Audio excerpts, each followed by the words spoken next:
रुको धनीराम, रुको। डरो नहीं, मैं तुम्हें नहीं मारूंगा। मैंने इसे इसलिए मारा क्योंकि ये अपने लाभ के बारे में तुम्हें जानबूझकर बता रहा था, ताकि तुम्हें दुख पहुंचे, तुम्हारा आत्मविश्वास हिल जाए और तुम इससे ईर्ष्या करने लगो। जाओ, अब ये धन तुम्हारा है, सारा के सारा।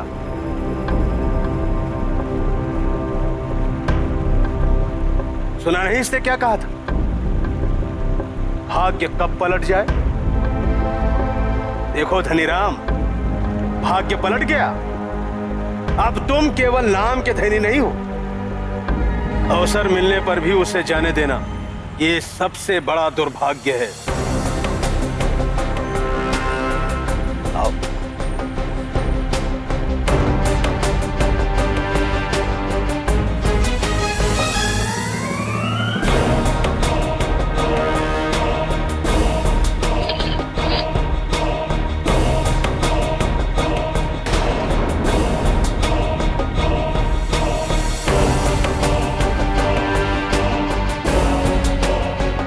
धनीराम, ये मुद्रा तो यहीं गिर गई, इसे भी ले लो। धनीराम, इसे ले दो या इसे मैं सरोवर में फेंक दूं? नहीं नहीं, रुको। इस प्रकार धन का अनादर मत करो।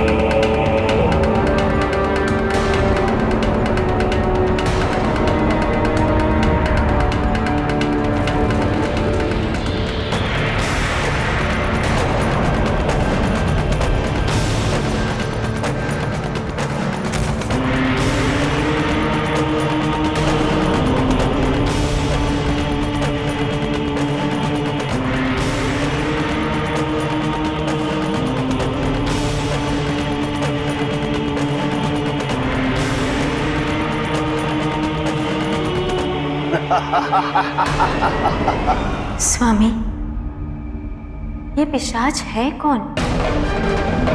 वो किस महापाप के कारण पिशाच बना? और उसने व्यापारी को अपने भांति पिशाच बनाया कैसे? सत्वगुण और तमोगुण सब में निहित होते हैं पार्वती। प्रत्यक्ष तो केवल वही होता है जो हम बाहर लाना चाहते हैं।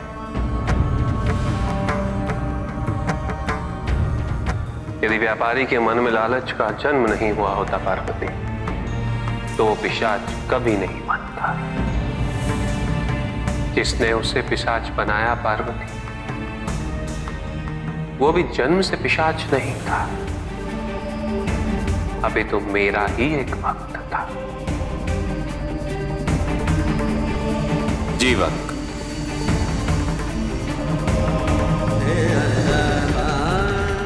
जीवक के दिन का आरंभ भी मेरी भक्ति से होता था और अंत भी मेरी भक्ति से।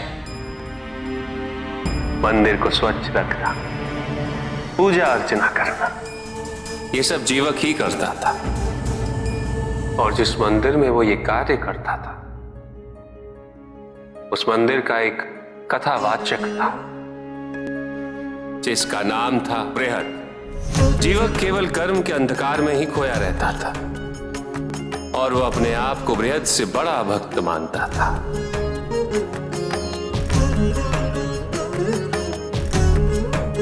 किंतु उसे सदैव ये ईर्ष्या होती थी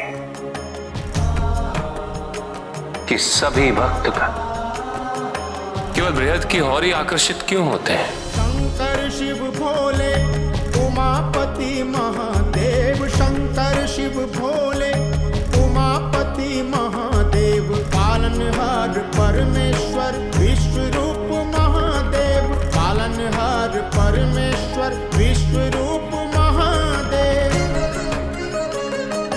महादेव महादेव महादेव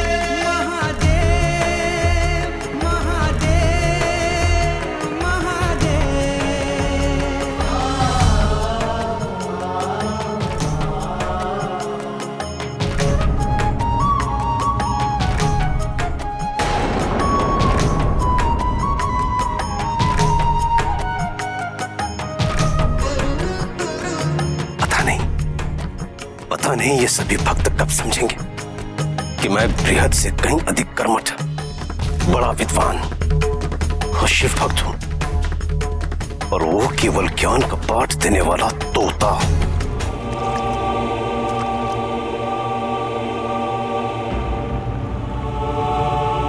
प्रणाम जीवक। तुम्हारा हर बार मुझे प्रणाम करना इस बात का प्रमाण है कि तुम मुझे अपने से बड़ा विद्वान और शिव भक्त मानते हो। तो फिर भक्त गणों के सामने जाकर यह बात स्वीकार क्यों नहीं करते? क्या तुम्हें नहीं लगता कि भक्त जनों को सर्वश्रेष्ठ शिव भक्त और कर्मठ विद्वान के भजन प्रवचन से वंचित किया जा रहा? किंतु जीवक, मैंने तो भक्तों को अनेकों बार कहा है कि वो आकर तुम्हारा भी प्रवचन सुने। यदि कहा होता तो क्या वो मेरे पास नहीं आते? मैं तो केवल इतना जानता हूं कि भक्तों का मेरे पास आना और उनका प्रवचन सुनना, ये सब महादेव की कृपा है। मैं उसका श्रेय नहीं लेता हूं। उसी प्रकार यदि भक्त तुम्हारे पास ना आए, तुम्हारा प्रवचन न सुने, तो इसमें मेरा कोई दोष नहीं। किंतु जीवक, तुम महादेव पर विश्वास रखो, उनकी भक्ति करो। मुझे विश्वास है उनकी कृपा अवश्य होगी। और ये तभी संभव है जब तुम मेरे मार्ग से हट जाओ। ये क्या कह रहे हो तुम? जीवक, जीवक, ये क्या कर रहे हो तुम?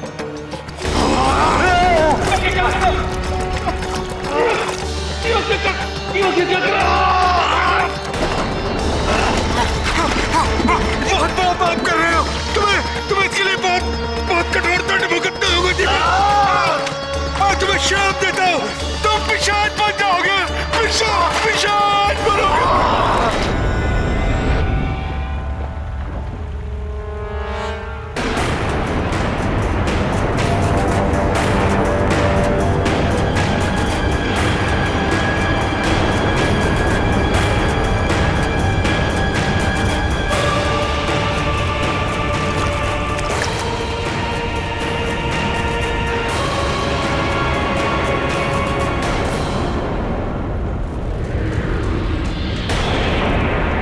सात्विकता का अहंकार बहुत बड़ा होता है।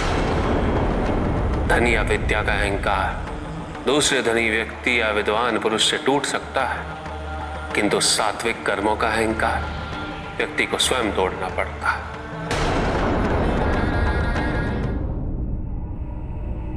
महादेव न कभी तुमसे दूर थे, न दूर हैं, और ना ही कभी दूर होंगे। तुम केवल अपने विचारों और कर्मों द्वारा ही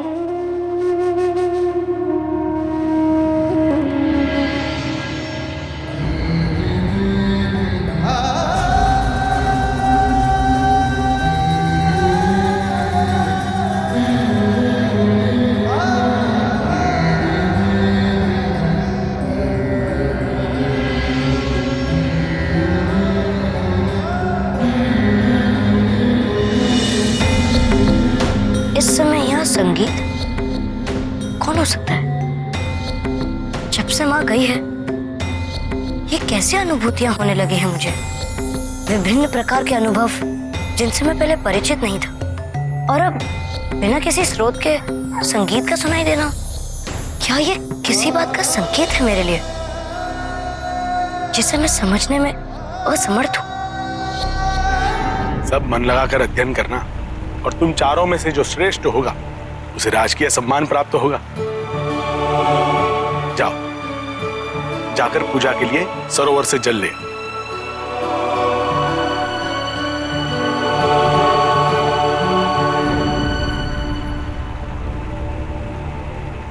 मैं सर्वश्रेष्ठ शिष्य घोषित किया जाऊंगा तो गुरुदेव को कितना गर्व होगा। ये तुमसे किसने कहा कि तुम सर्वश्रेष्ठ शिष्य हो? तुमने देखा नहीं, गुरुदेव जब ये बात कह रहे थे तो उनकी दृष्टि मेरी ओर थी।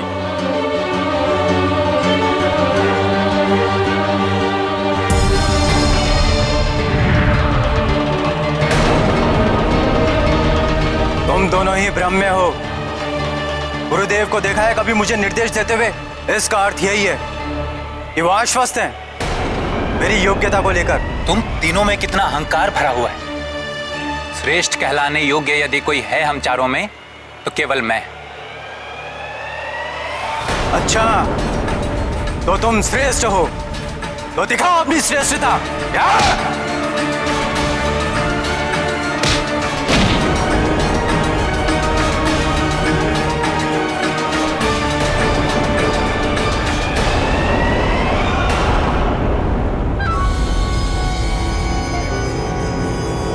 ये क्या हुआ? इनमें तो आपस में स्नेह है और ये सब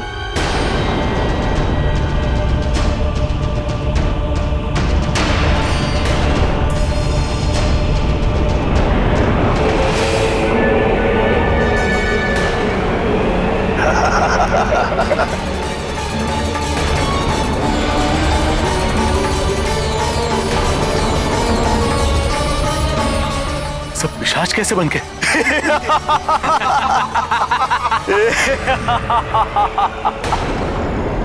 इन्हें मैंने पिशाच बनाया है, इनमें द्वेष उत्पन्न करके।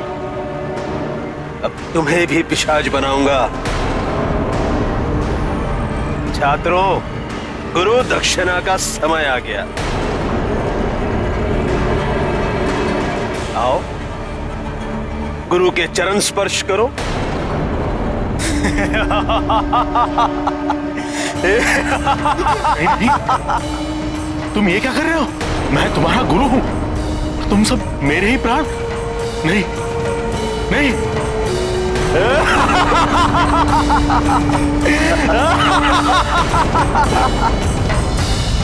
स्वामी, कोई व्यक्ति पिशाच कैसे बन सकता है? जब मन की वृत्तियां यदा कदा अनियंत्रित होकर दूसरों के शोषण और दूसरों के दमन में लग जाए तो व्यक्ति पिशाच हो जाता है। पिशाच को स्वयं पर भी नियंत्रण नहीं रहता है।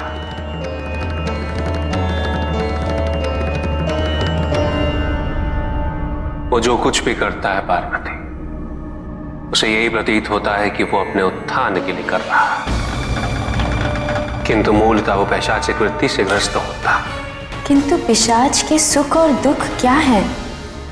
उनकी उपलब्धि का अर्थ क्या है? अपने जैसे पिशाचों का निर्माण कर अपनी संख्या में वृद्धि करना ही उनकी उपलब्धि है पार्वती। पिशाच वृत्ति को व्याधि की भांति समाज में फैलाने से उन्हें सुख मिलता है। वो यही चाहते हैं पार्वती कि अधिक से अधिक व्यक्ति उनकी सोच और उनकी प्रवृत्ति से ग्रसित हो जाए। दूसरों की यातना और दूसरों के शोषण में ही उनका सुख है।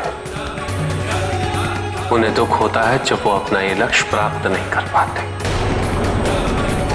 जब वो अपनी शक्तियों से किसी व्यक्ति को प्रभावित नहीं कर पाते। किंतु ऐसे व्यक्ति कौन है स्वामी? परम योगी, परम सत्यवादी, परम निर्लोभी, परम आत्म संयम। इन सब पर पैशाचिक वृत्तियों का कोई प्रभाव नहीं पड़ता। जो शुभता का स्रोत है उन पर भी इनका कोई प्रभाव नहीं पड़ता। इनकी परिणति ये है कि ये अपनी पैशाचिक वृत्तियों से मुक्त हो या इनका समूल नाश हो, क्योंकि ऐसी वृत्ति से ग्रसित व्यक्ति